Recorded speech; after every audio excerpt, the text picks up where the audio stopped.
Welcome to our virtual space, where thought leaders who, in a variety of ways, have committed themselves to improving our lives share their work, perspectives on current affairs, and what brought them to where they are today. My name is Rob Liu, and this is The Exchange.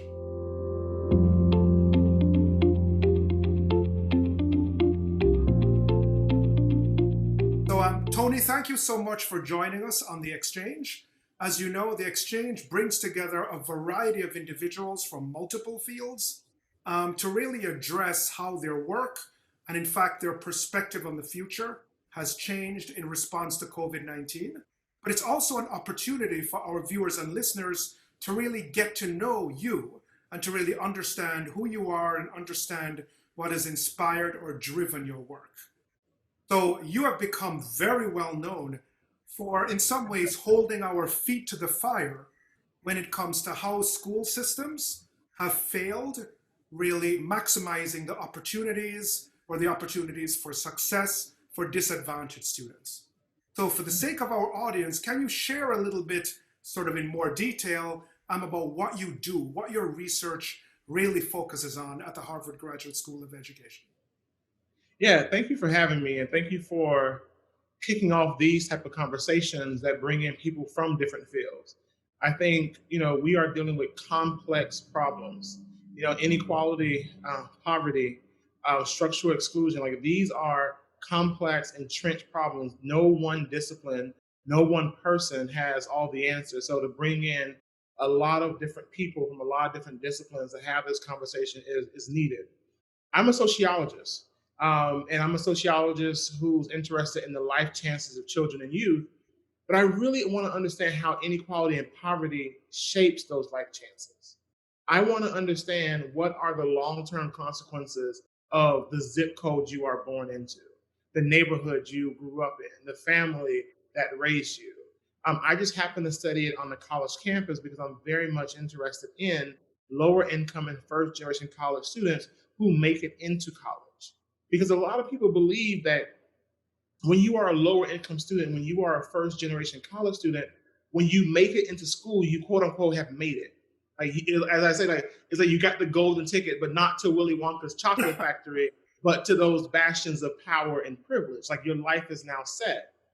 But the reality is, getting in is only half the battle, right?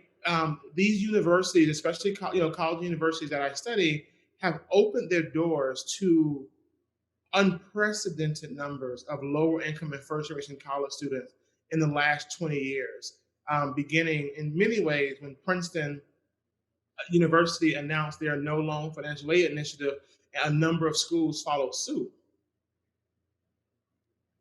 But they may have extended the invitation, but they have not, still to this day, in my opinion, prepared for the occasion. Access is one thing, inclusion is another, and we have made great strides on access, who we admit, but the experiences that students have once inside the college gates reveal that we have not done nearly enough on the side of inclusion. Yes, I think that point that you've just made is a truly critical one because so much does focus on access, right? So really setting up the application process, facilitating that, facilitating enrollment through financial aid, etc. But as you said, what happens once you're in is in Yeah, fact really where the rubber hits the road, right? yeah. I mean, we have been. A lot of us have studied the freshman transition. A lot of people have studied in student affairs and student development, and a whole host of people have tried to investigate the student experience. But I wanted to bring a conversation about how urban and rural poverty comes to college with students. I wanted to understand how structural inequalities in our neighborhoods and in our schools shape how students move through college because it's not an individual thing. Students come to college, but they're not coming alone. Like they have more than just extra long twin sheets stored in their boxes and suitcases, right? They bring a whole host of experiences and orientations. And what I really want to show is there's a hidden curriculum that permeates higher education, from community colleges to Ivy League university. There is a system of unwritten rules and unset expectations that we believe that any student who have made it into college knows, but really it's highly classed. I always use the example of office hours, right? How many people have ever heard the term office hours before their freshman year? They usually fall in one of two categories. Either your parents or someone in your family is able to pass on that knowledge to you, or you attend a high school that is wealthy enough to be modeled after a college where they incorporate some of this language and some of the behavior of universities into the everyday thing, everyday running of campus. I asked, I did a book tour this past year, and I did more than 70 talks across the country. I still cannot name 10 faculty members that I've met in all those engagements who have done this one thing: define office hours on their first day of class or on their syllabus prior to the book being published. After, I got emails and text messages and picture messages of people that, defining office hours on their first day of class. But office hours is kind of like one of those things that if you've been on a college campus, you know what they are. But if you haven't, you don't know that office hours are a time that faculty are required to set aside to meet with students. It's not a burden, it's part of our job. I had a conversation with the dean from Dean College, a working class college here in Massachusetts. And the dean asked me, Tony, she said, Tony, how can I increase academic engagement among our first gen and lower income college students? I said, let's do something simple. Let's define office hours. And so when she reached out to her students, she came back with something that was very interesting. She said that when she asked her students why they didn't visit her in office hours, they told her, when you said that your office hours are from 2 to 4, we thought that was your time to do your work in your office undisturbed. Right. Right? Something was lost in translation, right? Yes. They only heard her say, my office hours are from 2 to 4. There's a 50-50 chance that you see that as her being there working on her work or her being there waiting for you to stop by. But how does social class shape who feels comfortable engaging with adults one-on-one? We know that many students are oriented to treat teachers with deference and distance. And those students tend to be more often working class or poor. They tend to be from overcrowded schools, or at least even if not overcrowded, under-resourced schools. People who are not able to do this kind of one-on-one communication with students for 30 minutes at a time. But if you went to Andover, Exeter, St. Paul, Hockaday, Thatcher, schools that have a student-teacher ratio of 7 to 1, office hours and close contact with faculty, no matter if you're rich or poor, become second nature by the time you enter college. And so, we may be admitting students. We may have the right financial aid policies in place. We may have the right kind of outreach and admissions in place. But once students get on campus, they encounter a new culture, a new set of rules, regulations, customs that only, quite frankly, money and experience can give you access to before you enter. And many students who don't have it, they struggle. And I want to push back and say, well, if you're going to say that your door is open, don't just lead students to the gate and then let them wander. You have to do the work of integrating them as well. Yes, of course. And so I know one thing that the two of us share is that we're both first generation in terms of going to college. And I remember my misunderstanding about what happened in office hours, where I knew that I had the opportunity to go and talk to the teacher. But my Uh-huh. assumption was that in office hours, yes, I can go and talk to them, but it was the place where you perform, where you show off, where you show some inspirational idea that you've had based on their material. It wasn't a place where you went and said, you know what? I actually didn't get that. Can we talk about that a bit more? And so I remember for my first semester in college, I was deathly afraid to go to office hours because I thought, I'm not because I mean, so I grew up in Jamaica, in Kingston, Mhm. Jamaica. And so the transition to an American college, believe me, was different and significant. And so Yeah. I was like so afraid. And once again, it's that sort of not really understanding what's supposed to happen in that space. Too many students believe they have to have a Nobel Prize worthy question Yeah. before they go to office hours, not knowing that office hours are a place where you try out ideas, where you go not only to get an answer to a question, but to learn how the professor thinks about asking questions. Like the beauty about office hours, and I believe the reason why office hours improves your grade, as one study showed, is because you learn how the professor thinks. You learn, you start to hear patterns, you start to see patterns, you start to observe, you start to see things that you didn't previously see, and how connected the homework is to the quizzes to the test to the take home exams, right? You begin to see how the professor likes to connect the dots. And honestly, the hardest part of most exams is not always the material, it's understanding how the professor wants you to express your knowledge of the material. And so office hours gives you an opportunity to do just that, that kind of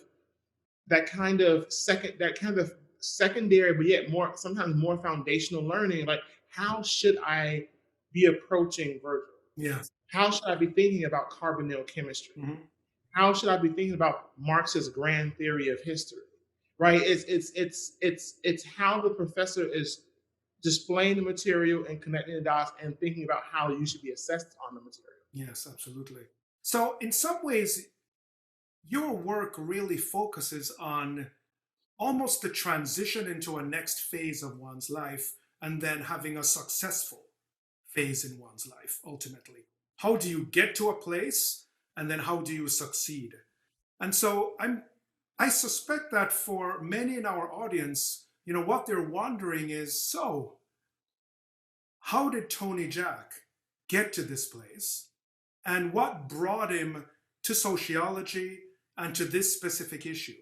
So Oh wow. if I can ask you to go back in time to a much younger Tony Jack, can you think of a moment, an event, an experience that you can say, you know what happened then really affected the fact that I'm doing what I'm doing now? Yeah, and sometimes it's a negative experiences that puts you on a path to where you didn't even know you wanted to be, where you wanted to be, and that's exactly what happened to me.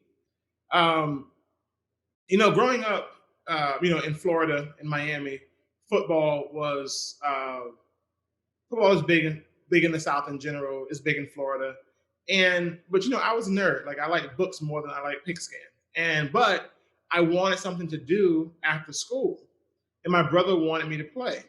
And so I played 3 years at Coral Gables Senior High School while I was doing honors and international baccalaureate programming.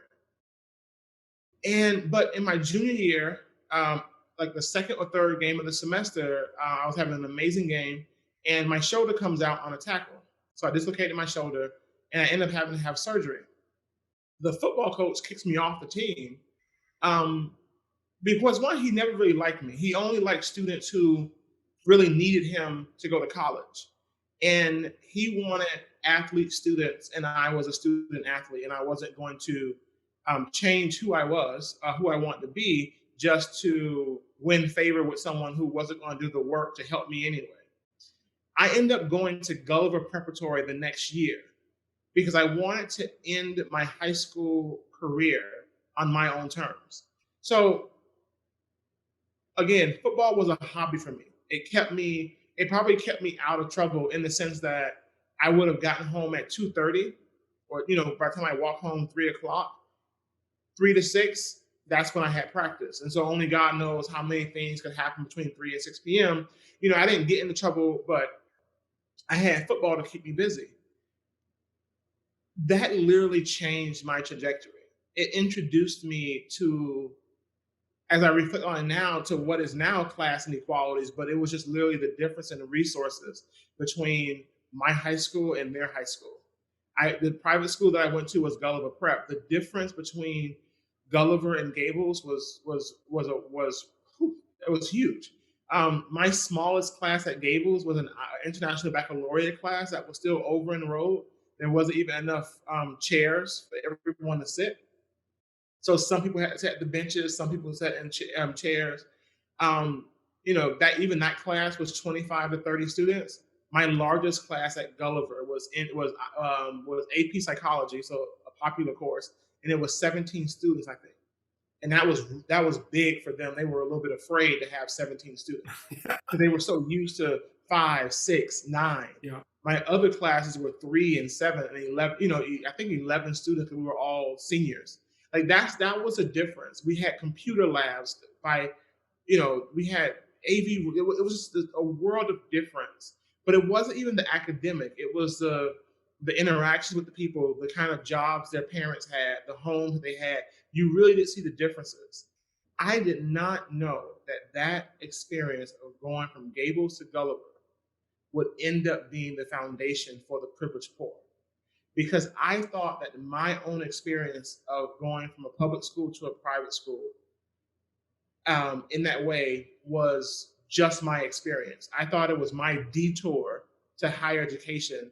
But what I discovered later on is that lower income students, especially those who are Black, Latinx, and Asian, it's a well-established on-ramp to higher education because programs like Prep for Pep, A Better Chance, TEAC, and the Oliver Scholars, a number of programs actually, their entire purpose is to put lower income students into boarding, day, and preparatory high schools.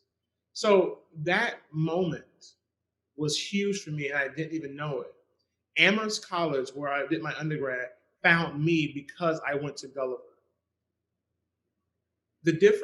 One of the biggest difference between Gulliver and Gables, and to show you how important it was for my own development. At Coral Gables Senior High School, I think I would have graduated with like 700 people, 700 people. They split the seniors in half in alphabetical order of which guidance counselor you got to get help from college. There was no rhyme or reason except for your last name. Mm-hmm. They were so overworked that 2 people literally split a class, our class, let alone the other classes, and they were responsible for helping everybody. Yes. When I went to Gulliver, I think each counselor had like 15, 20 students they were responsible for. But the weirdest thing was that when I applied to school, they didn't even allow us to mail our own applications. There was a secretary who was there, and her job was specifically to mail off all of your college applications for you. Wow. Okay. Right. That's the amount of resources that they were able to concentrate in the college going process, let alone the help that you got for college. Amherst College found me through football and academics, and that's literally how I got to Amherst. And as a first generation college student, I just, I was like, I'm happy to like try all these new experiences. And so once I got to Amherst, I just, I played football for a year, but then I realized, like, you know what? I don't have to do this because I'm bored anymore. Like, I have a lot of stuff to keep me busy, keep me active. And I came to graduate school because I had a fellowship after I graduated from Amherst. And I had tea with a professor. And she was like, I know you can I know that you can renew your fellowship, but you probably should move on. And I wasn't having a good time. I said, yeah, I definitely am I'm not going to renew it. And she's like, you should go to graduate school. And that conversation kind of put me on a path. Now, I didn't take a single true sociology course my entire undergrad career. I was religion, women's and gender studies, and pre-med. Okay. So my path to sociology was more in realizing that in all of my classes on religion, women's and gender studies, political science, I took a lot of classes in different disciplines. Inequality was a big focus. And so when I came to graduate school, sociology was a discipline that allowed me to focus on inequality. in a way that felt comfortable to me. And I don't mean comfort as in like in a taking the easy road out. It felt comfortable in the sense that I'm a I'm a qualitative researcher. I do interviews and ethnographic observation. It was almost natural of a fit for me to go into that because of who I was as a person. Sitting down and talking to people is not something that drains me or gives me anxiety. It gives me energy. So the fact that I would sit down with people for sometimes 3 hours to talk about their life, yes, I was tired, but I wasn't drained, right? And that kind of was a difference. Yeah. So wow, that's an amazing path and a fantastic story. And now that I've heard that in college you were pre-med, I can understand how a sociologist could invoke carbonyl chemistry because there are not a lot of sociologists. There are not a lot of sociologists I know that would pull carbonyl chemistry out of the hat. So that makes sense. But I'm so actually, you know what, Tony? Here's a question that because you are a qualitative social scientist, Uh-huh. um, this is something that has come up in some interesting ways, sort of a number of times in my career. So because I'm of course I'm a life scientist, I'm a cell biologist, but I'm very interested in teaching and learning in education broadly. And what has been an oddly frustrating thing for me is that there's kind of a spinning universe Mhm. around teaching and learning approaches in science specifically, where a number of scientists have really focused hard on, in some ways, applying the processes and the quantitative measures of typical science, if you will, to Mhm. understanding whether or not a learning path is working, let's say. And what I've also seen at the same time is that that community has traditionally had a very difficult time talking with social scientists. And Mm. this has gone back and forth. And in fact, I had a conversation. I actually ran a session for the national academies on this, where ultimately what we end up with is that natural scientists don't understand how social scientists view, if you will, causal inference and Yeah. causation, right? And so for me, what's been really exciting as I became more aware of social science, as I desperately needed to reach out to colleagues in the social sciences, is what you just described, qualitative research and the Mhm. ability to really come to deep insights and conclusions about what's happening from talking to people. To me, I think it would be wonderful if natural scientists like physics, chemists, and biologists could understand really how that works because we really don't.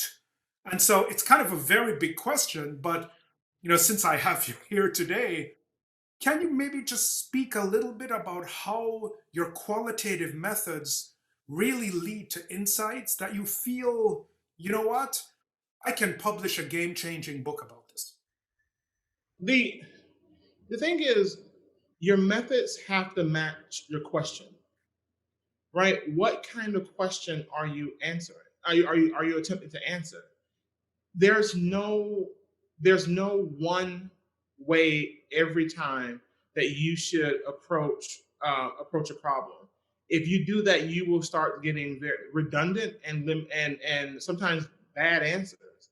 Like if you're trying to understand, something much larger, right? What are demographic trends in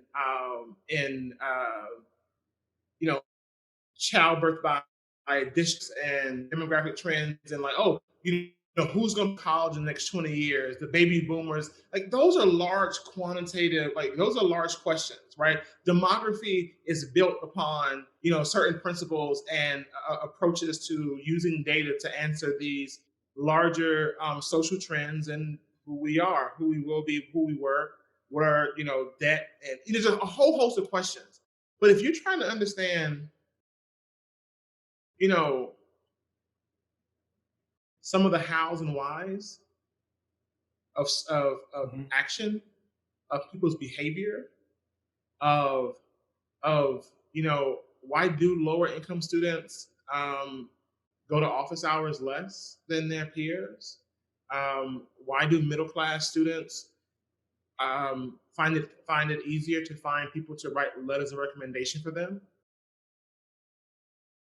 Sure, you can get a sense of why, but if you actually want to understand human behavior and human intention and action, you you need to actually talk to people. Yeah. Right? I wanted to understand how social class shape how students move through college. That's still broad enough that I could do it quantitatively. Who goes to the career service? Who goes to mental health services? Who goes and does a number of things? But I wanted to understand something a little bit more intimate than just the rates of their behavior, right? Just how prevalent certain things are. I wanted to understand just how their social background shaped it. How did it make them feel? What did they think about from the first day to the day that I interviewed them? And so to understand the experiential core of college life, what sociologist Mitchell Stevens and his colleagues call like those overlooked moments between college entry and college exit, right? Where mostly or the vast majority of the research is quantitative, where it's trying to figure out how does your SAT score get you into what school? Are you undermatching, overmatching, and Right. who goes into what jobs? No, I wanted to understand. Okay, why do we see differences in who goes into certain jobs? How did that come to be? So we know who goes to the private and public sector. We know who graduates in 4 years as compared to six. But why? Right. So I wanted to get an understanding of the texture of social life on a college campus and also get a folk understanding, right? Get individuals understanding about what's going on. Because if you're going to try to enact policies, you better have an understanding of how their current policies are affecting people.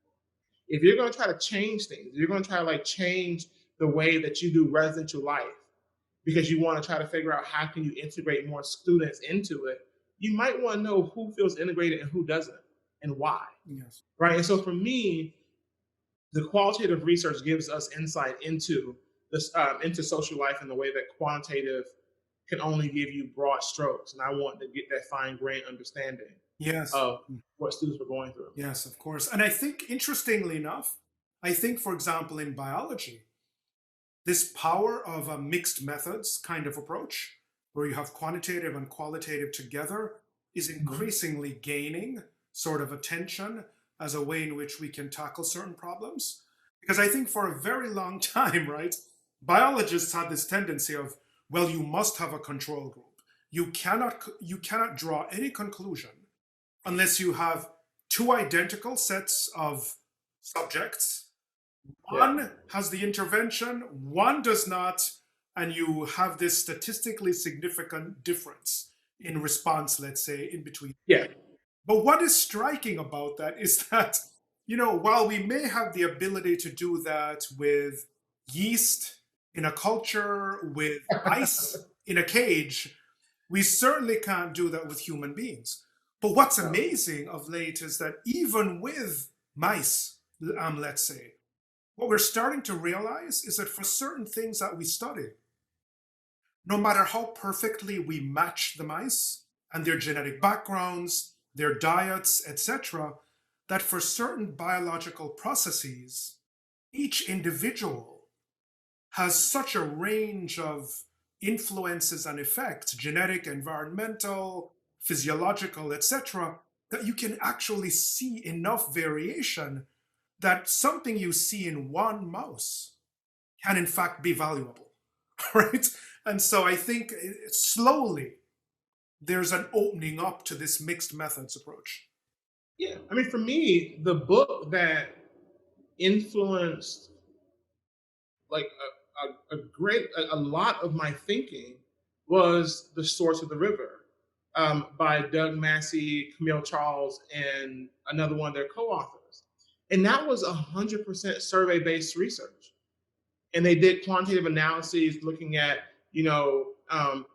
they actually show, for example, just how different Black and Latinx students' neighborhoods are compared to their white peers, especially by social class. How different groups, and it could, because that makes sense, right? So if you so because like not all neighborhoods are created equal, Mm-hmm. right? So even if you have a middle class Black student and a middle class white student, that middle class Black student's neighborhood that they come from is more. It has more entrenched inequities in it than their white counterparts.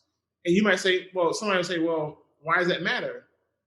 Think about how many social problems are place based. Who's more likely to get a call at 2 o'clock in the morning because of a shooting or stabbing or the like? Who's more likely to worry about their family and walking down the street or jogging down the street um, at home throughout their entire college career, right? All those things tax your bandwidth, right? If you're always thinking like 25% of the time what's going on at home, even if you are from a much more stable financial background, you still have this, you still have this worry, and that worry will take your attention away from certain things on campus. Yeah. Right. And so the source of the river really helped me.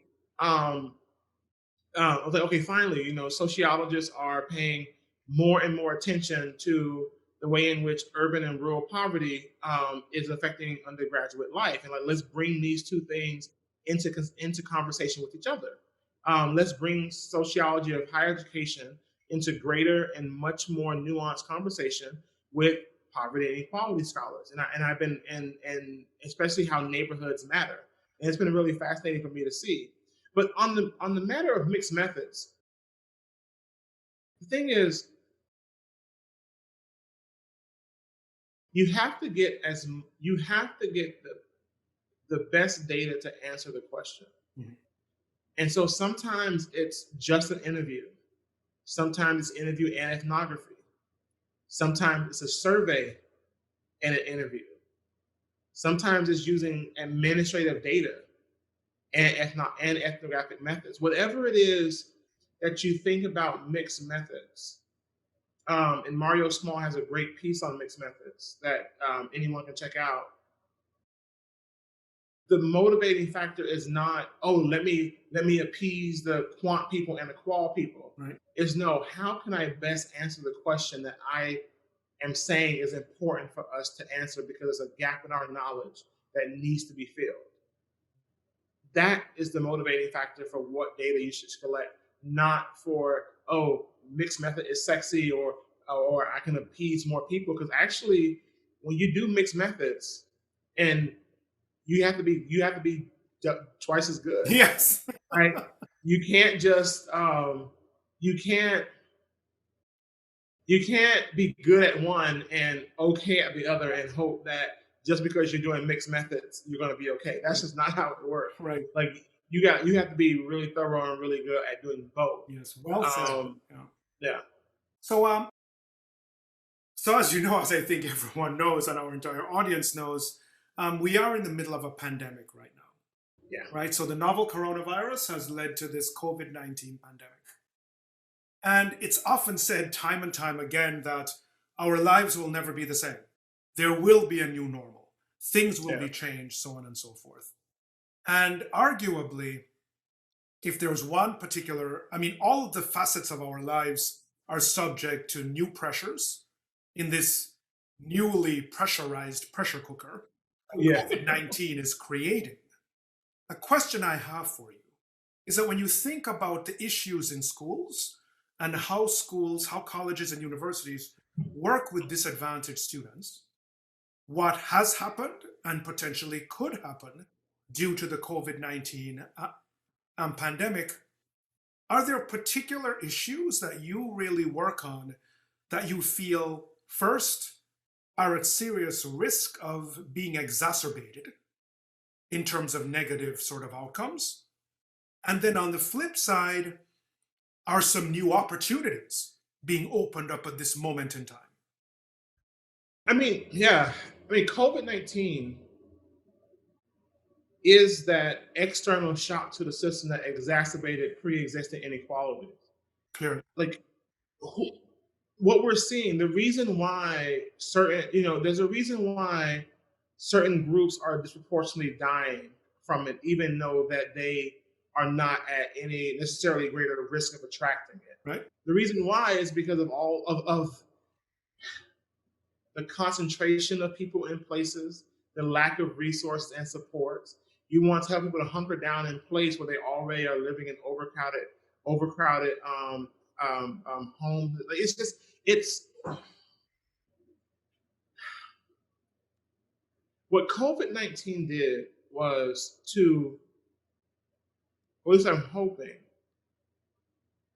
was pull the covers from over people's eyes who were trying to hide away from just how unequal we are as a country.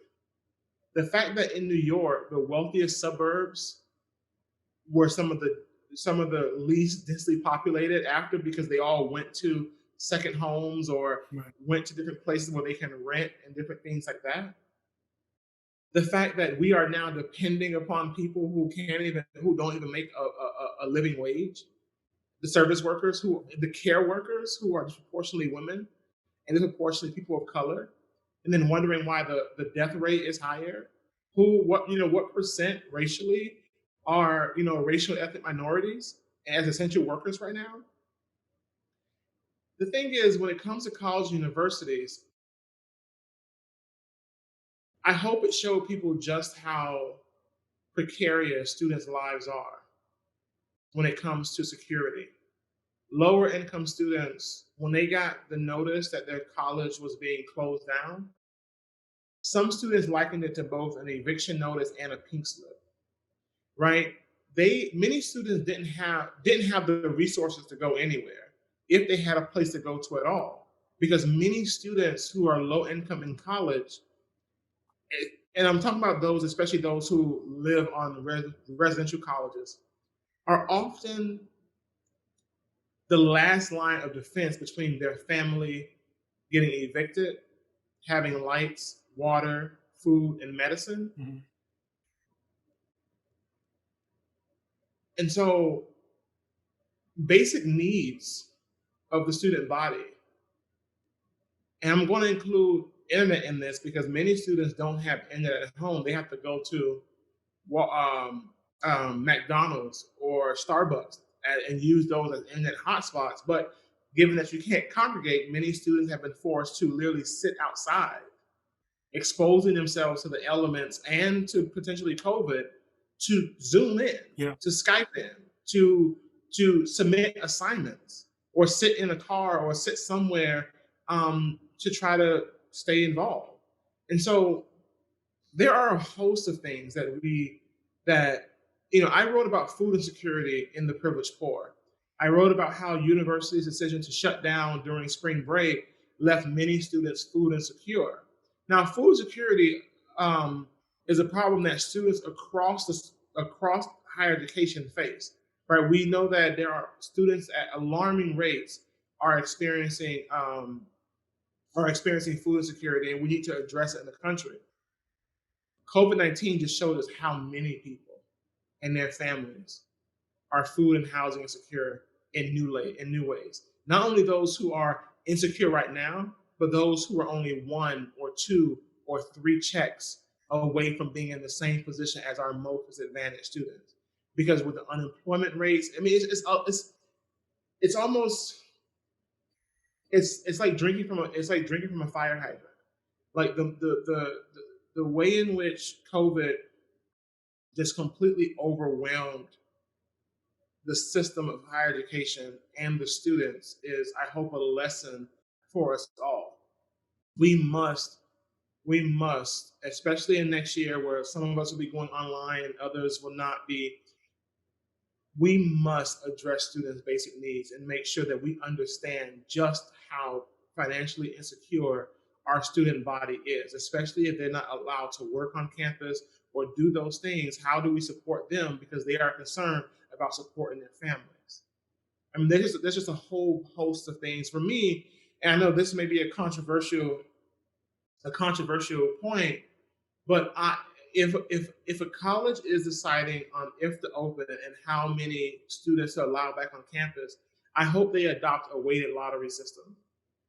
And what I mean by a weighted lottery is let it be open to the entire school, a lottery who gets to return, but weighted such that for those students who will not otherwise be able to be fully enrolled students, Mhm. the ability to come to campus Yes. with a little bit of a weight.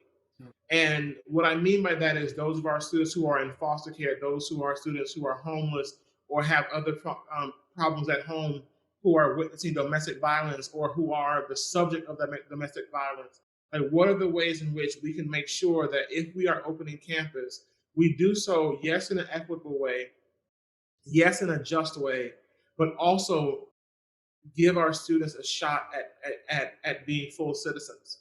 Because, there are some students who just cannot be full students. They are disproportionately those who are taking care of elderly people in their family or young people who don't have the space to work, who don't have the kind of broadband internet access to be involved in school, who need to work to be able to support themselves and or their families. I I just hope that we're able to bring students back, and if we do bring students back, we do so in a way that keeps inclusion at the forefront, because no one is going to be partying. No, I mean, well, I take that back.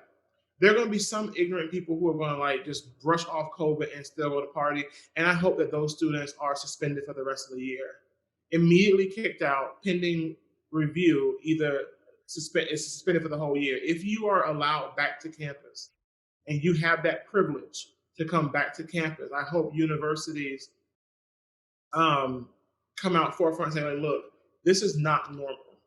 If you are coming back, you are coming back not to, and these are the rules: the social distancing, the reduced congregation of people to reduce the density, all those kind of things. You are agreeing to it upon immediate removal from campus. And I think we have to be that strict and be that serious because, quite frankly, you don't, like it's very real, and you can put other people at danger no matter what. And so I hope. I mean, closing the campus was the right decision in March. Opening the campus is something that I'm still grappling with. But if we do and are able to do it in a healthy way with density being low, I hope we take into consideration students' ability to be students as a criteria for returning to campus. Yeah, so in some ways, it really is up to institutions and organizations and schools to do what's right based on what they've learned, for example, from this spring.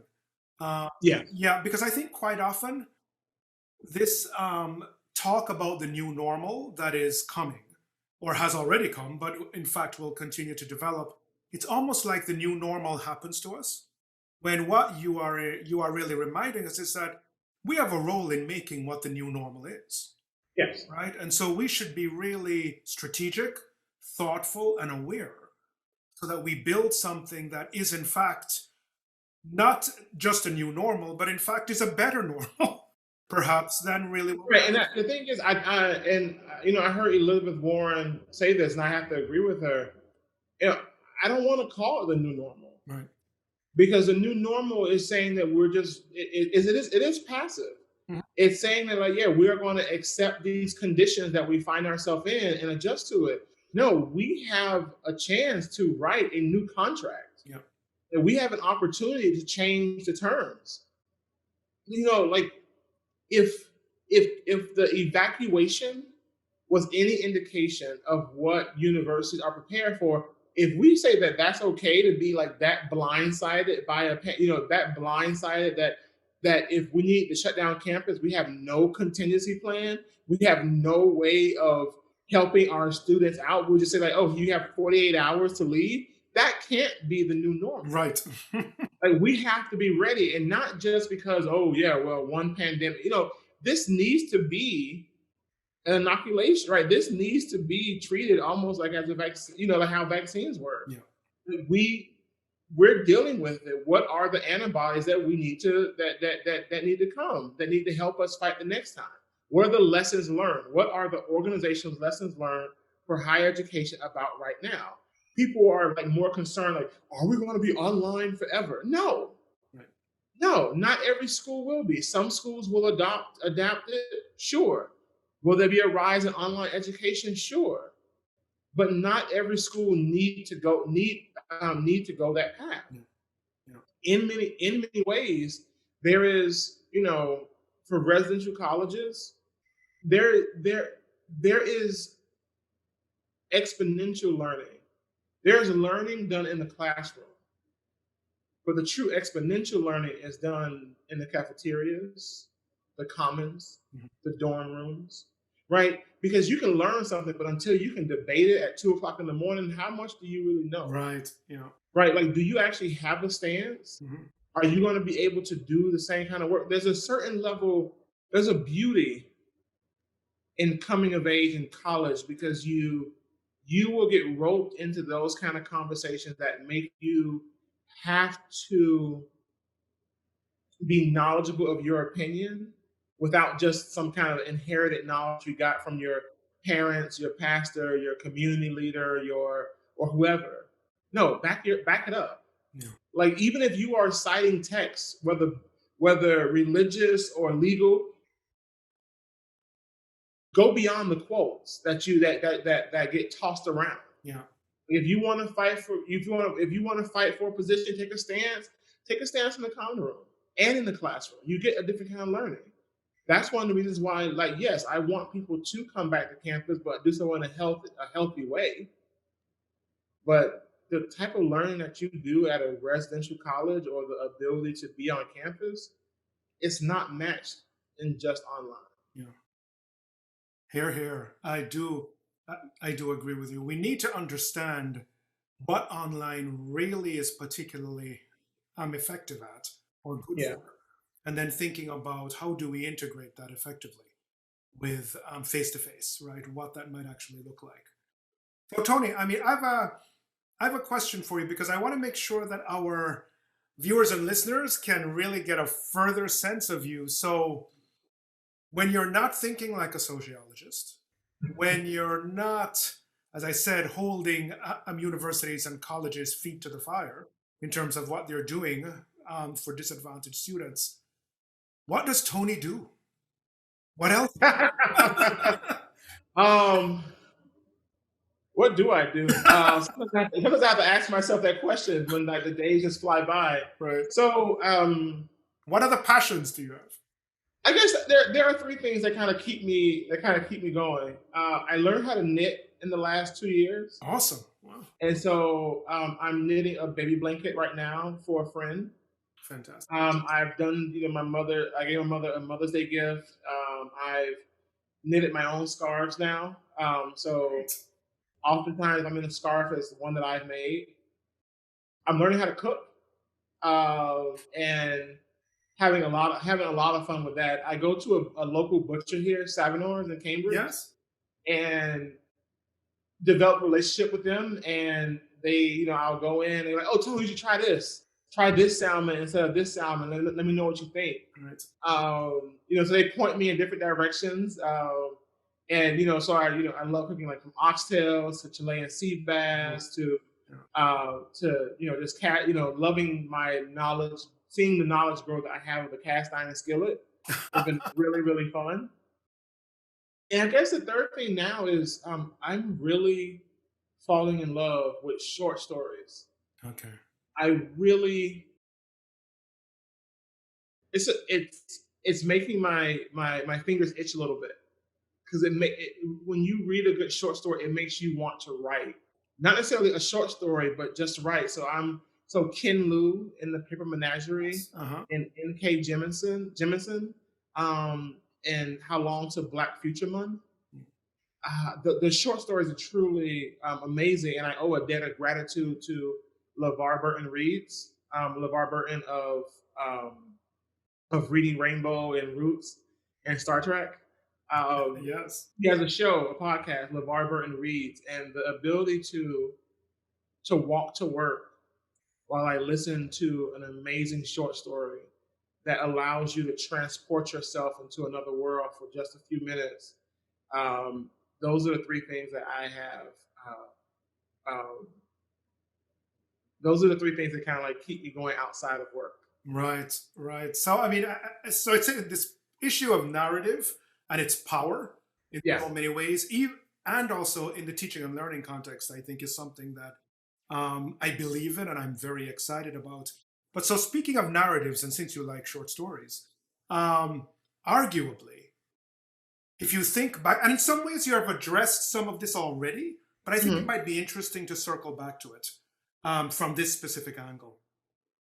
If you really look at all the different things that happen in our lives, time and time again, we sort of reach a crossroads and we Hmm. go left or we go right. And you spoke to some of the crossroads that you've sort of navigated in your life.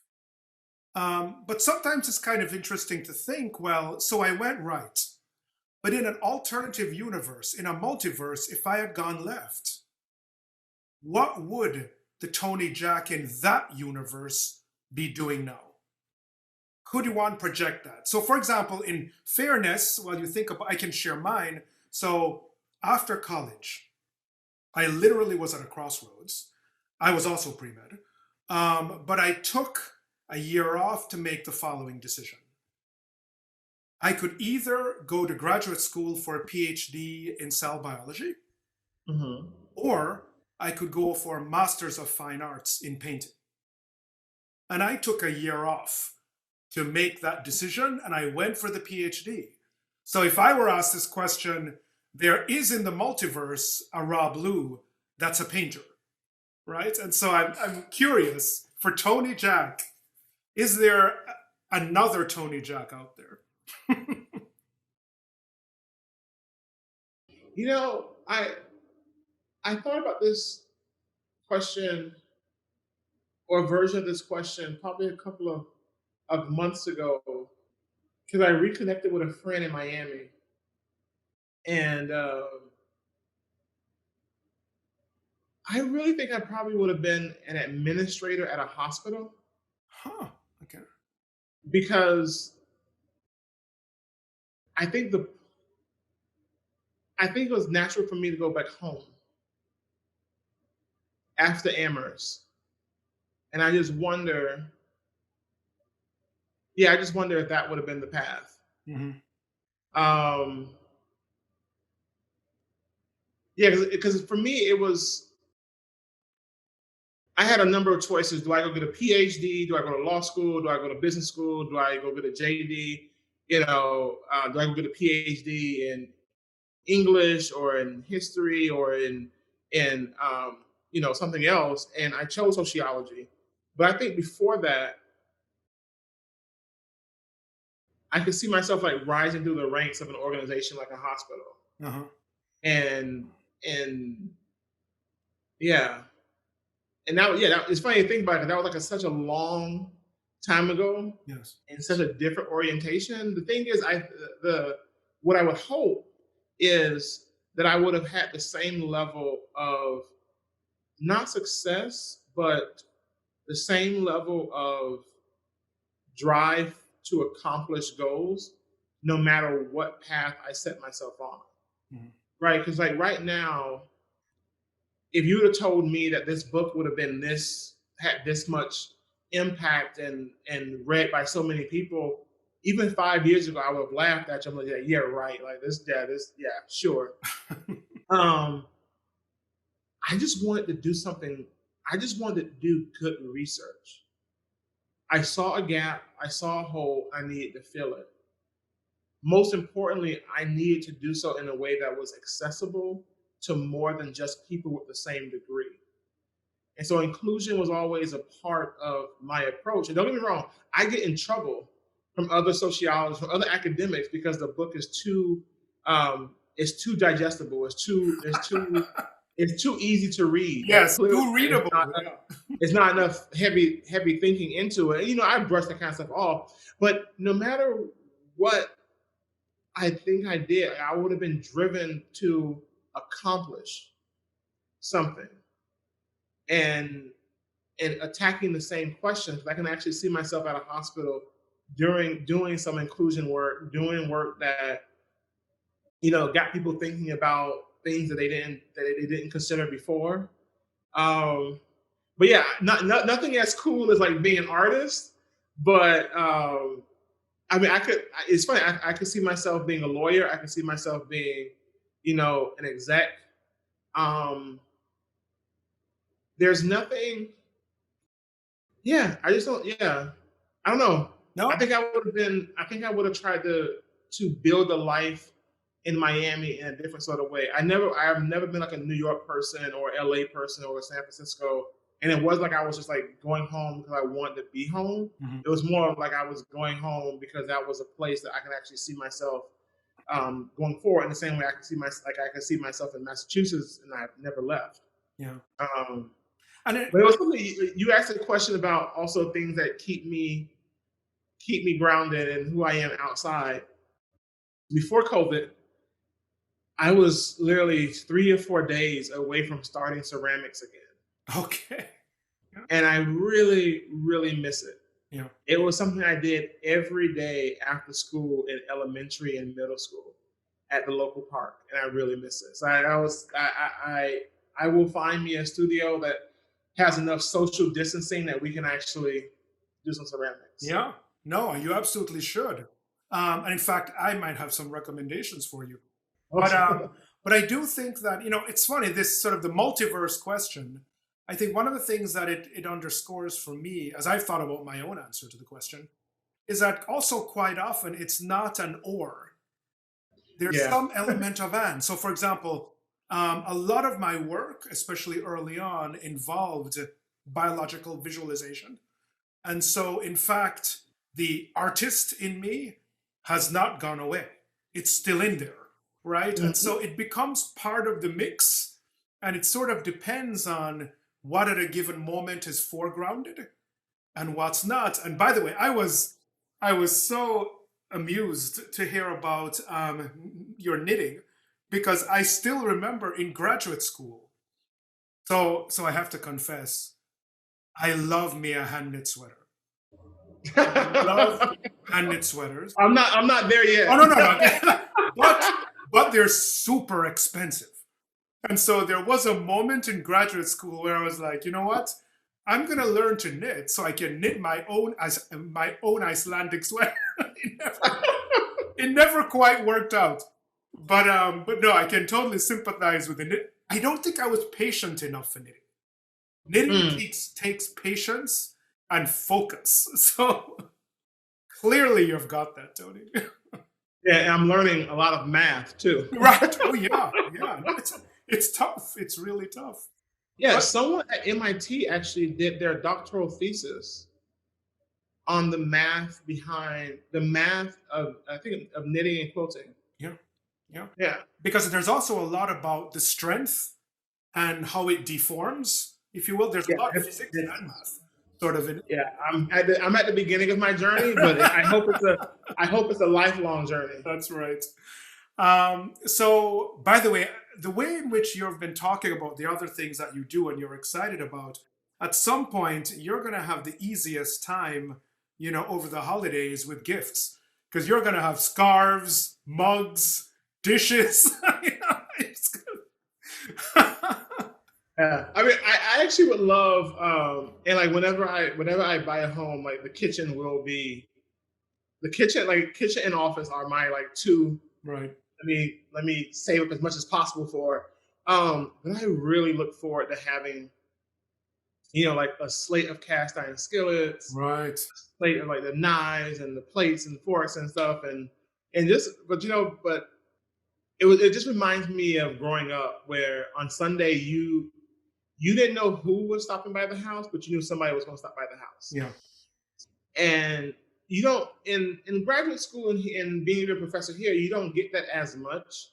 But that's one of the reasons why I love staying connected to undergraduate life here at Harvard is you do get that community. yes. And so I know that like when I finally, decide to, not decide to, am able to buy, um, I want to make sure that my home is one that's open, Yeah, to have people stop by, friends, and I used to love my Professor Buemiller, she lived across the street at Amherst, and um, at least one class every semester was kind of like at her house, and she made these absolutely amazing brownies, like the best brownies you ever had in your life, Yeah. and I always love that, and I can't wait to do that myself.